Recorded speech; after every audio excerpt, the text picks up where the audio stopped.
Good morning, girls. Today's topic is process management in Linux.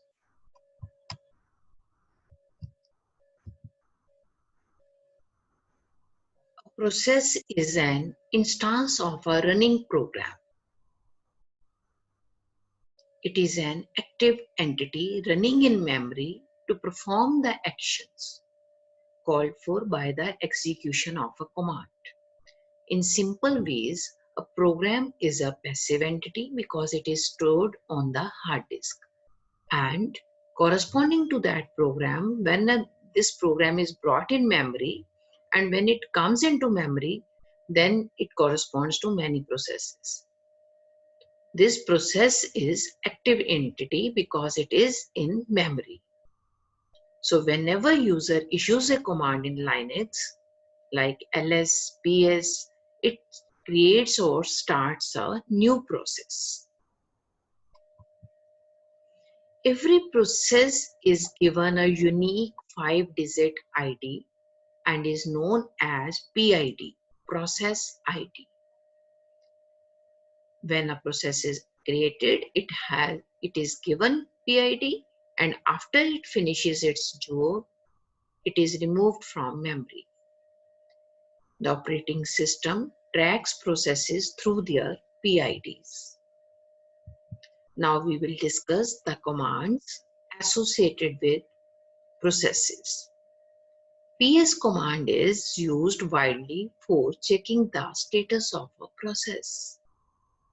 It lists running processes, their PIDs, terminal type on which they are used, time taken by the process, command that started this process. And it is comparable to this command is comparable to Task Manager of Windows. And how do you get Task Manager in Windows? By pressing key combination Control Alt and Del. And here, when you use this PS command, you are able to see PID. Here 17872073, TTY, PTS-1, PTS-1 because both are of one user.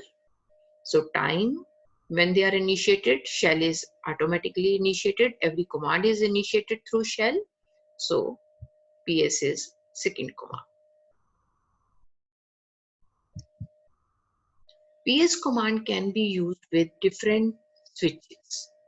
If we use -F switch with PS, it gives full information about user ID, UID of the person who executed this command, parent PID, which is known as PPID, the process who started it, CPU utilization of the process, process start time, terminal type, PID, and time taken by the command when it was given and when PS command was given and the command that started the process.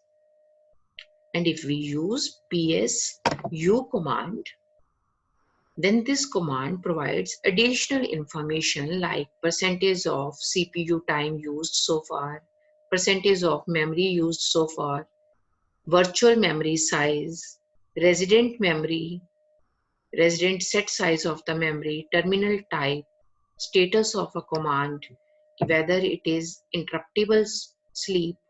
If it is interruptible sleep, then we will get D in this column.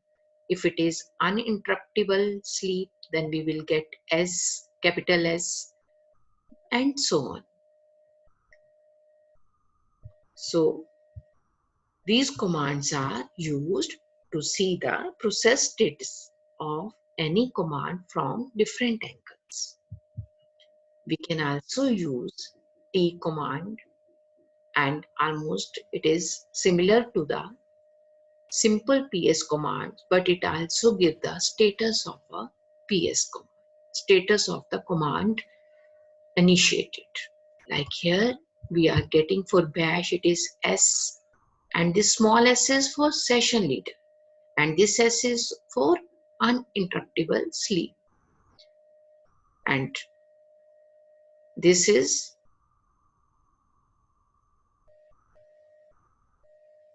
R plus currently running process. We can also use X option with PS command. It shows information about processes. Detail of command is given, but without terminal type information. You can see question mark under TTY, but under command, you can see the complete path. Here, stat column information is elaborated. If there is uninterruptible sleep, we get capital S. Small s is for session leader.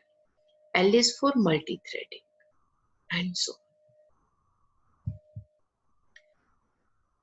If we want to see all users who have currently logged in, then we use -A option.